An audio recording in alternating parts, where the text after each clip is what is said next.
رمضان کے مہینے میں بعض لوگوں سے بات دیکھی جا رہی ہے کہ ماشاءاللہ مسجدیں آباد رہتی ہیں، 11 مہینے کے مقابلے میں نمازی زیادہ آتے ہیں، لیکن ایک غلطی ہم سے نہیں ہونی چاہیے، وہ ہے نمازوں کے اوقات میں پارکنگ کرنے کی غلطی۔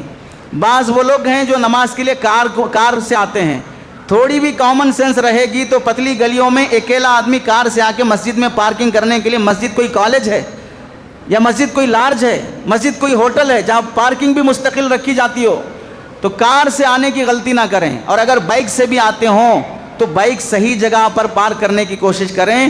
بعض لوگ نماز کے لیے رمضان میں آنے کا مطلب یہ ہو رہا ہے گویا کہ مسجد کے خادمین پر یا مسجد کے باہر کے دکانداروں پر احسان کر رہے ہیں، سیدھے لے گیا گاڑی اس کی دکان کے سامنے پارک کر دیا، 1 گاڑی 2 گاڑی 3 گاڑی۔ اب رمضان کے مہینے میں گرمی زیادہ ہے، باہر گرمی ہے، اندر کولر چل رہے ہیں، اے سی چل رہی ہے، تو اس واسطے نماز پڑھ کر فوراً نہیں نکلے گا، تھوڑی دیر ٹھنڈا ہونے کے لیے، سستانے کے لیے فین کے نیچے، کولر کے سامنے، اے سی کے نیچے بیٹھ کر ٹھنڈا ہو کر پھر باہر نکلے گا، تب تک وہ دکان والا گرم ہو چکا ہوگا۔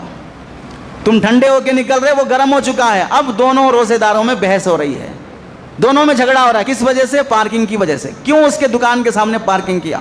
کسی گلی میں پارک کر کے آتے یا 5 منٹ پہلے چل کے آ کر پیدل مسجد پہنچتے تاکہ دوسرے دکانداروں کو تکلیف نہ ہو۔